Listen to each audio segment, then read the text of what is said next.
Sunderland boss Neil details next steps with clear message amid ownership chaos. Clutching a pint can of Budweiser, Alex Neil pledged to spend 2 days drinking and then discuss the complexities of Sunderland in the championship.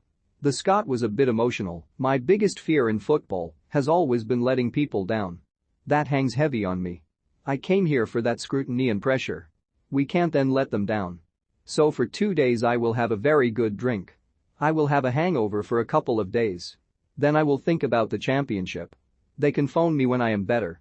Next to the Wembley tunnel, Sunderland players didn't bother to get changed out of their strip, filing onto the team bus for a hotel party. Playmaker Alex Pritchard walked past and Neil bellowed, "What a effing player.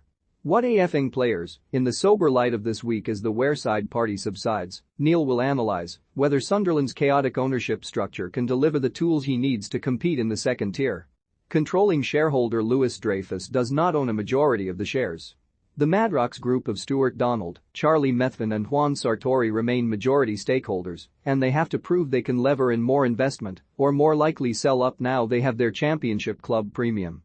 Neil said, "I want to be at Sunderland.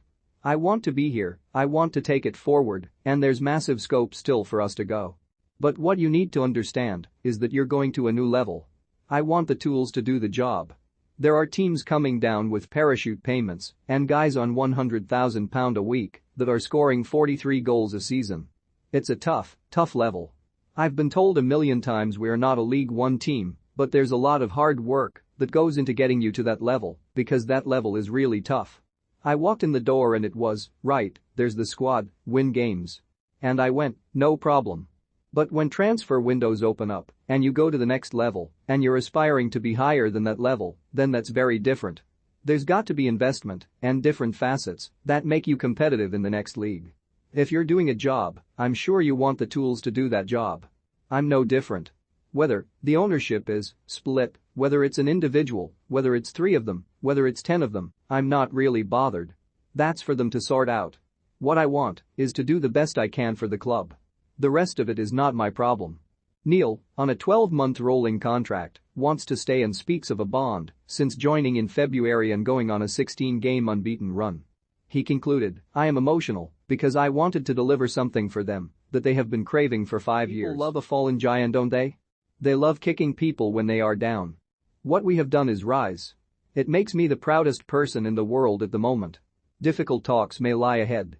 Quite how Sunderland turned £890 million of Premier League income from 15 seasons in the top flight into a League One club is one of the great tales of waste and mismanagement in football. But finally they are on the up. Not quite back and where they want to be long-term, but the championship will do for now. On Saturday Wembley was a blur of red and white and Wearside noise to see Alex Neil shake off any burden of past playoff defeats and 6 years of decline and stagnation. Feisty Neil has stirred something. Tactically wise and no-nonsense honesty in his player management. Patrick Roberts said of Neil, "He doesn't take any nonsense, as you know. He speaks the truth and says it how it is. I think he is huge to keep the manager. He is the calmest man around the place and knows what to do tactically. He's been fantastic, even with players like me." Asked if a win would be transformational, Neil preferred to see it as a stepping stone. "I'm not quite convinced. To get back to where we want to be as a club, it's the next stage. I think there's a bit of optimism around Sunderland which is nice, a bit of anticipation of what is to come. Everyone's got a better outlook on us as a club. That's an unusual sentiment from a Sunderland manager in the last few years. They've started the climb. Consecutive relegations, bumping along for 4 seasons trying to get out of League One, while always being watched by 30k plus crowds in the third tier. Parachute payments were snaffled, costs cut, and a £100 million a year turnover withered to a COVID-hit £10.7 million in their recent accounts. But they have never lost their core support of a town desperate for their flagship institution to revive. On Friday night, Trafalgar Square was rammed with Mackem fans, dancing in fountains and letting off red flares. At least 47,000 at Wembley and whole families travelling down for the weekend to be part of it. They are why Sunderland has continued to matter. Neil was having none of the historical portents that accompany Sunderland at Wembley. And his side played without the burden of the past. Sharp, positive and not giving an inch early on, academy local lad Elliot Embleton dribbled from his own half to smash through David Stockdale within 12 minutes. Ross Stewart slid home the clincher his 26th of a magnificent season. Weighed down by 10 previous trips to Wembley which had yielded just 3 wins? No chance. So to the FA Cup in 1937 and 1973, and a Football League trophy last season in front of an empty COVID-restricted stadium, at a club reviving League One playoff final.